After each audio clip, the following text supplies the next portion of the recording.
안녕하십니까? 하나님의 은혜와 평강이 여러분의 삶에 가득하기를 기도합니다. 오늘 우리가 함께 나눌 이 귀한 말씀이 여러분의 마음에 깊은 울림을 준다면 좋아요와 공유를 통해 이 은혜를 주변에 흘려보내 주십시오. 하나님의 말씀이 더 널리 퍼져나갈 때 그 축복은 우리 모두에게 돌아올 것입니다. 구독을 통해 앞으로 이어질 귀한 말씀의 여정에 동행해 주시길 바랍니다. 이 영상을 시청하시는 모든 분들의 삶에 주님의 평안이 가득하기를 기도합니다.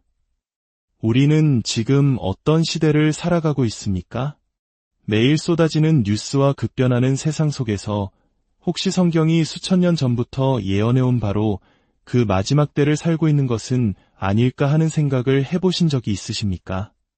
오늘 우리는 바로 그 시대의 징조에 대해 이야기하고자 합니다. 어떤 이들에게는 생소하고 또 어떤 이들에게는 막연한 두려움을 주는 주제일 수도 있습니다. 하지만 이 주제는 일부 특별한 사람들만이 관심을 갖는 신비로운 이야기가 아닙니다. 성경은 그리고 예수님께서는 마지막 시대를 살아갈 우리 모두가 이 징조들을 분별하고 깨어있기를 간절히 원하셨습니다. 제가 처음 이 주제를 깊이 연구하기 시작했던 것은 지금으로부터 약 40년 전 대학 시절이었습니다.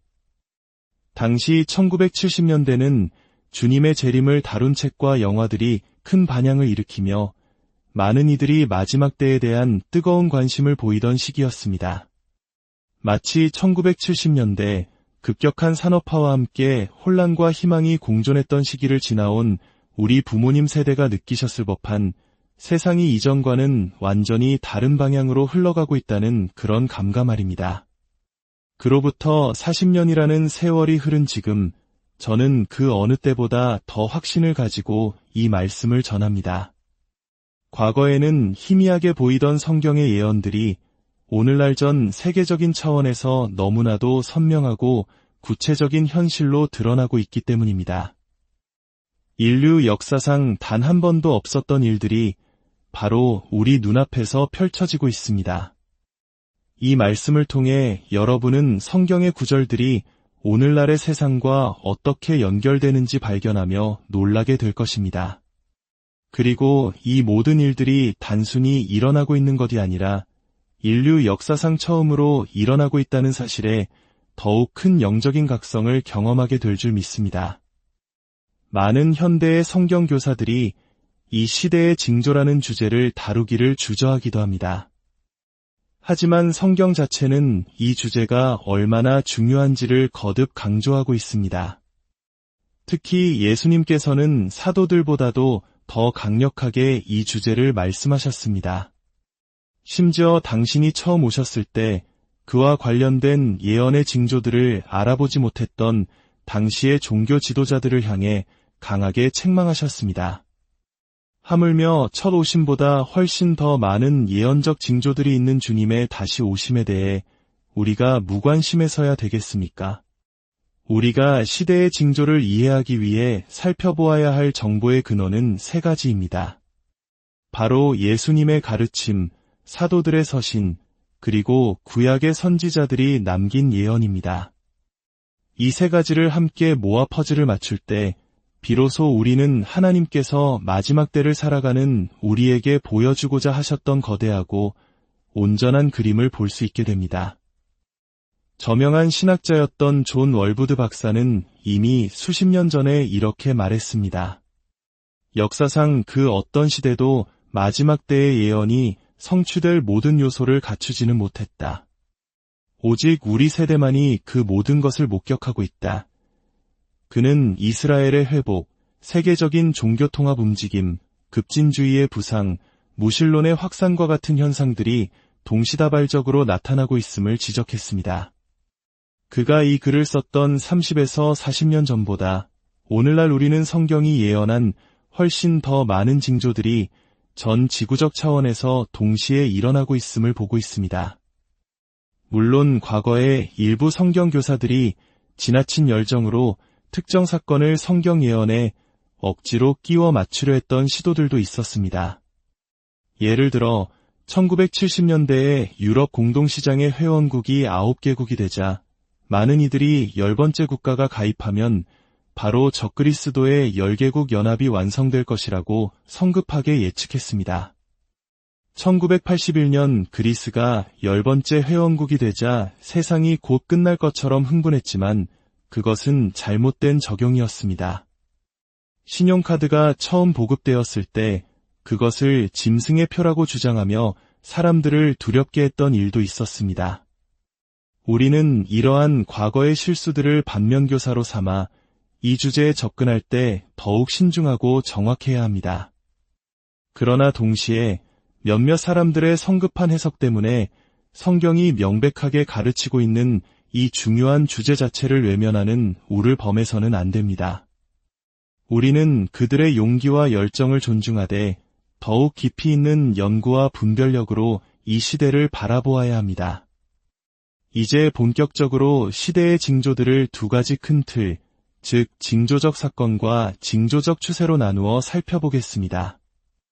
징조적 사건은 실제로 일어나는 구체적인 일들을 말합니다. 정치, 경제, 종교, 영적인 영역에서 발생하는 극적인 사건들입니다. 그중 가장 대표적이고 경이로운 사건은 바로 1948년 이스라엘의 재건입니다. 거의 2000년 동안 나라 없이 전 세계에 흩어져 살던 민족이 성경의 예언대로 고토로 돌아와 하루아침에 나라를 세운 것입니다. 1948년 5월 14일 이스라엘이 독립을 선포했을 때 전 세계 기독교인들은 엄청난 충격과 경이로움에 휩싸였습니다. 불가능하다고 여겼던 성경의 예언이 문자 그대로 성취되는 것을 목격했기 때문입니다. 인류 역사상 40년 이상 나라를 떠났다가 고유의 언어와 정체성을 가지고 다시 나라를 세운 민족은 단 하나도 없었습니다. 그런데 이스라엘은 무려 1900년 만에 그 기적을 이루어냈습니다. 이는 하나님의 살아계심과 그분의 말씀이 1.1획도 틀림없이 성취된다는 강력한 증거입니다.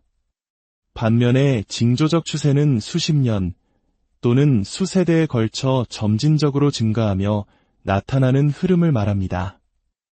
한 걸음 물러서서 역사를 조망할 때 비로소 그 뚜렷한 방향성을 볼 수 있습니다. 이러한 추세에는 긍정적인 것과 부정적인 것이 모두 포함됩니다. 예수님께서는 마태복음 24장과 누가복음 21장에서 마지막 때에 나타날 12가지 부정적인 추세를 언급하셨습니다. 속임수, 민족 간의 분쟁, 국가 간의 경제전쟁, 기근, 전염병, 지진, 성도들에 대한 미움, 사회의 붕괴와 만연한 증오, 불법의 성행, 무서운 일과 하늘의 큰 징조들, 그리고 바다의 요동입니다. 여기서 민족이 민족을 대적한다는 말씀의 원어 에스노스는 단순히 국가를 의미하는 것이 아니라 인종이나 부족 같은 종족 집단을 의미합니다. 지금 지구상에는 약 12,000개의 종족 집단이 존재하는데 예수님은 바로 이들 사이의 갈등과 충돌, 즉 인종 갈등, 종족 분쟁이 격화될 것을 예언하신 것입니다. 또한 나라가 나라를 대적하는 것은 군사적 충돌뿐만 아니라 오늘날 우리가 목격하는 치열한 경제전쟁의 양상으로 나타나고 있습니다. 물론 지진이나 전쟁, 기근 같은 재앙은 인류 역사 내내 존재해왔습니다. 그러나 예수님께서 말씀하신 징조는 단순히 그런 일들이 있다는 사실을 넘어 그 빈도와 강도, 그리고 범위가 이전과는 비교할 수 없을 정도로 전 지구적인 차원에서 동시다발적으로 증가하여 누구라도 주님 오실 때가 가까웠구나라고 느낄 수 있을 만한 수준에 이르는 것을 의미합니다. 그리고 바로 지금 지난 수십 년간 이 모든 부정적인 추세들이 전 지구적으로 함께 증가하고 있는 현상은 역사상 처음 있는 일입니다. 하지만 하나님께서는 우리에게 부정적인 징조들만 보여주지 않으셨습니다. 절망 속에서도 소망을 발견하게 하는 놀라운 긍정적인 징조들도 함께 나타나고 있습니다. 첫째, 모든 민족에게 복음이 전파되는 것입니다. 예수님께서는 이 천국 복음이 모든 민족, 즉만 2000개의 모든 종족 집단에게 증언되기 위하여 온 세상에 전파되리니 그제야 끝이 오리라고 말씀하셨습니다.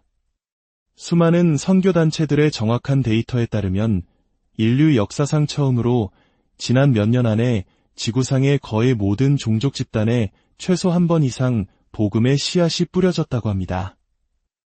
2000년 역사상 단 한 번도 이루지 못했던 위대한 과업이 바로 우리 시대에 완성되고 있는 것입니다. 둘째, 전 세계적인 기도 운동의 확산입니다. 지난 10여 년간 24시간 기도하는 기도의 집운동을 비롯하여 다양한 형태의 기도 운동이 폭발적으로 일어나고 있습니다. 이전 시대와는 비교할 수 없는 규모로 수많은 성도들이 나라와 민족, 그리고 주님의 재림을 위해 밤낮으로 부르짖고 있습니다. 셋째, 성령의 강력한 부으심입니다. 1920년대만 해도 오순절은 사주의적 신앙을 가진 성도는 전 세계에 약 100만 명에 불과했습니다. 그러나 오늘날 100년도 채 되지 않아 그 숫자는 6억 명 이상으로 증가했습니다. 이것은 성령 하나님께서 마지막 때의 대추수를 위해 당신의 교회를 얼마나 강력하게 준비시키고 계시는지를 보여주는 명백한 증거입니다. 넷째, 신부로서의 정체성 회복입니다. 요한계시록은 마지막 때 교회가 성령과 신부가 되어 오시옵소서 하고 신랑 되신 예수님을 부를 것이라고 예언합니다. 지난 2000년 교회 역사 속에서 신랑 되신 예수님과 신부된 교회의 친밀한 사랑의 관계는 크게 강조되지 못했습니다. 그러나 놀랍게도 지난 수십 년간 전 세계적으로 이 신부의 정체성에 대한 가르침과 갈망이 폭발적으로 일어나고 있습니다. 이것은 주님의 재림이 임박했음을 알리는 영적인 신호입니다. 다섯째, 이스라엘에 대한 교회의 사랑과 지지입니다. 성경은 마지막 때에 전 세계적인 반유대주의가 극심해질 것이라고 예언함과 동시에 이방인 교회, 즉 그리스도의 몸된 교회가 이스라엘을 사랑하고 그들을 위해 서게 될 것이라고 예언합니다. 지난 40년간 이스라엘을 향한 하나님의 계획을 이해하고 그들을 위해 기도하며 지지하는 성도들이 전 세계적으로 엄청나게 증가했습니다. 이것 또한 이전 시대에는 볼 수 없었던 놀라운 추세입니다. 사랑하는 성도 여러분, 이 모든 징조들이 가리키는 것은 무엇입니까? 그것은 바로 우리의 왕, 예수 그리스도께서 문 앞에 가까이 오셨다는 것입니다. 이러한 징조들을 살펴보는 목적은 우리 마음에 두려움을 심기 위함이 결코 아닙니다. 오히려 우리를 잠에서 깨우고 일상의 분주함과 생존 경쟁에만 매몰되어 있던 우리의 시선을 들어 지금 이 땅에서 펼쳐지고 있는 거대한 하나님의 구원 역사를 보게 하기 위함입니다. 예수님께서는 우리가 삶의 드라마와 어려움 속의 길을 잃고 하나님께서 이끄시는 위대한 이야기의 일부라는 사실을 잊어버릴 것을 아셨기에 우리에게 이 징조들을 주셨습니다. 성경은 마지막 때에 대해 10번이나 깨어 기도하라고 명령합니다.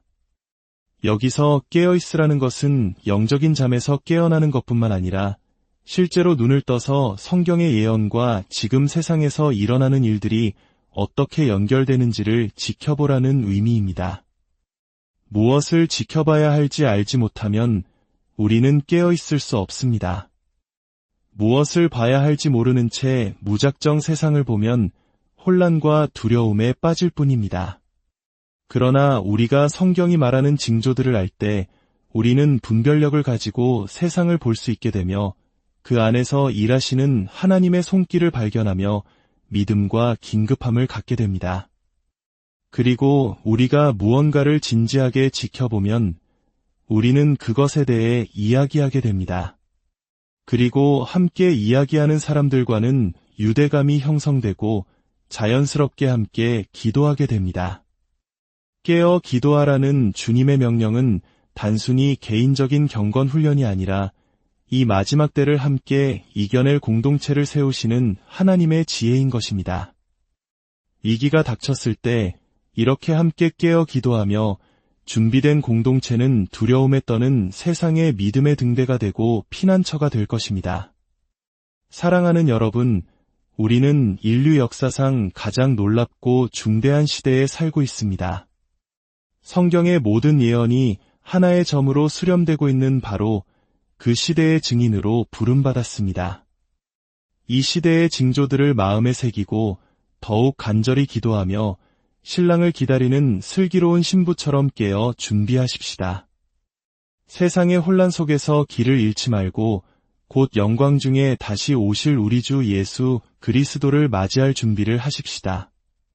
주 예수 그리스도의 은혜와 하나님 아버지의 무한하신 사랑과 성령의 교통하심이 이 마지막 때에 주님의 뜻을 구하며 깨어있기를 소망하는 여러분 모두와 함께 하시기를 간절히 축원합니다.